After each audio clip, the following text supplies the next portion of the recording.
আমাদের ভালো লাগাতে সকলকে অনেক অনেক অনেক স্বাগত জানিয়ে আমার আজকের গল্প আরম্ভ করছি। আজকের গল্প সোহাগে আদরে। গল্পটি তাহলে শুরু করি।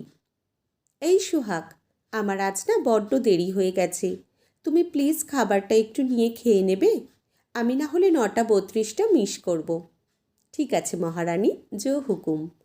আসলাম, হ্যাঁ, যদি দুধটা দিয়ে চলে যায় তো নিয়ে ফ্রিজে রেখে দিও, আর সাথে একটা ছাতা নিয়ে যাবে মনে করি, ওয়েদার খারাপ। আসলাম। সাবধানে যেও। সোহাগ স্নান টান সেরে অফিসের শার্ট প্যান্টটা পরে রেডি হয়ে রান্নাঘর থেকে থালায় খাবার সাজিয়ে নিয়ে ডাইনিংয়ে খেতে বসল। খাওয়া শেষ হয়নি ওর, তখনও আচমকা রিহার ফোন এলো। কী গো, খাবার সব খুঁজে পেয়েছো তো রান্নাঘরে? কিছু ওল্টাওনি পাল্টাওনি তো? আরে না রে বাবা, একবার ডাল উল্টে ফেলেছিলাম বলে কি বারবার কিছু না কিছু ওল্টাবো নাকি? বলা যায়, এখনও তো সেই বাচ্চা ছেলেই রয়ে গেছো। আর তুমি তুমি কি তবে বুড়ি হয়ে গেছো নাকি? এই এই, একদম আমায় বুড়ি বলবে না, কথা বলা বন্ধ করে দেবো কিন্তু। তো আমায় বাচ্চা বলবে কেন?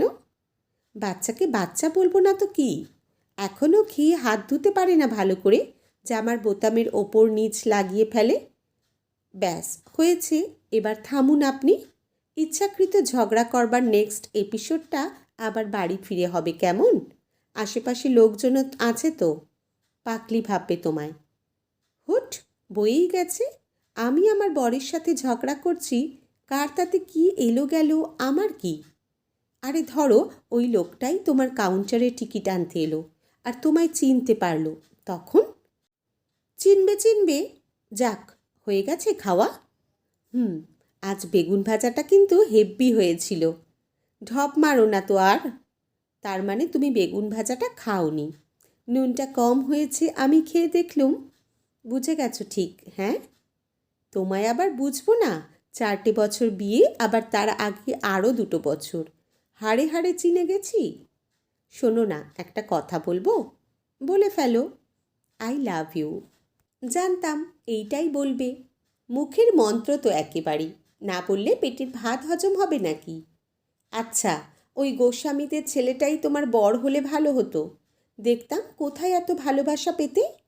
ঢের ভালো ছিল তোমার চেয়ে, ভালো চাকরিও করতো, আর কি লম্বা আর ফর্সা, তোমার থেকে না ঢের হ্যান্ডসাম ছিল। তো করলে না কেন ওকে বিয়ে? ওকেই করতে হয়। সোহাগ খানিক অভিমানের সুরে কথাগুলো বলে চুপ করে গেল। রেহা তখন একটু মিষ্টি সুরে তাকে বলল, ওলে বাবালে, আমার গলু বলু রাগ হয়েছে। তো হবে না তো কি? আমি দেখতে খারাপ, ভালো চাকরি করি না জেনেও বিয়ে করলে কেন? তখন তো আপনার প্রেমে অন্ধ হয়েছিলাম। আমার সোনা, আই লাভ ইউ বাবু। একদম আলতো সুরে মিষ্টি করে কথাগুলো সোহাগকে বলল রিহা। সোহাগের মনটা তার প্রিয়তমার আদরে গলে ভরে উঠল। সেও বলে উঠল, লাভ ইউ লাভ ইউ, অনেক ভালোবাসি আপনাকে। জানি তো এই পাগলটা আমায় কত ভালোবাসে। এই রাখি এবার, এসে গেছি, তুমি ছাতা নিয়েও যেও। টাটা। টাটা। ঠিক দুপুর 1:30 সোহাগের ফোনটা রেহার ফোনে ঢুকল। বিগত 6 বছরে এই সময়টার কোনো পরিবর্তন হয়নি। নয় সোহাগ রেহাকে, নয়তো রেহা সোহাগকে কল করে খোঁজ নেয় লাঞ্চ হলো কি না। পরিবর্তন আসেনি ওদের সম্পর্কেও। সেই একই রকম ঝগড়া খুনসুটি নিয়েই ওরা একটা বছর সুখে আনন্দে কাটিয়ে চলেছে। এই সোহাগ আর রেহার মধ্যেই একদিন হঠাৎ করে দূরত্ব এসে গিয়েছিল। সোহাগের তখন এই প্রাইভেট ব্যাংকে চাকরিটা ছিল না, রেহা চাকরি করত। আবার রেহা সোহাগের থেকে বয়সে বড়ও ছিল। এসবের কারণে যতটা না বাধা বিপত্তি এসেছিল, তার থেকে বেশি বাধা এসেছিল ওদের জন্মকুণ্ডলী জ্যোতিষকে দিয়ে মেলানোর সময়। রেহার পরিবার ও সবে বিশ্বাস করে, রেহার সোহাগের কুষ্টি মিলছিল না। তাই রেহার পরিবার অমত দেখিয়েছিল বিশেষ করে। রেহাও সেই স্রোতে প্রথমে গা ভাসিয়েছিল, কিন্তু সোহাগ সম্পর্ক থেকে বেরিয়ে যেতে পারেনি। সে রেহাকেই চেয়েছিল শুধু। রেহাও তাকে ছাড়া থাকতে পারত না। তাও অবশেষে রেহা ভালোবাসাকেই নিজের জীবনসঙ্গী হিসাবে বেছে নেয়। রেহার একটা কথা সোহাগকে রাখতে হয়। প্রতিকার স্বরূপ একটা আংটি সে ধারণ করে। যদিও জ্যোতিষী বলেছিলেন এটার কোনো বিশেষ প্রতিকার নেই। এবার তোমরা নিজেরা নিজেদের মেন্টালিটি ঠিক রেখে যদি জীবনে চলো, তবে আশা করব ভবিষ্যতে আর কোনো সমস্যার মুখোমুখি হতে হবে না। বিয়ের পর আজ 4 বছর কেটে গেছে।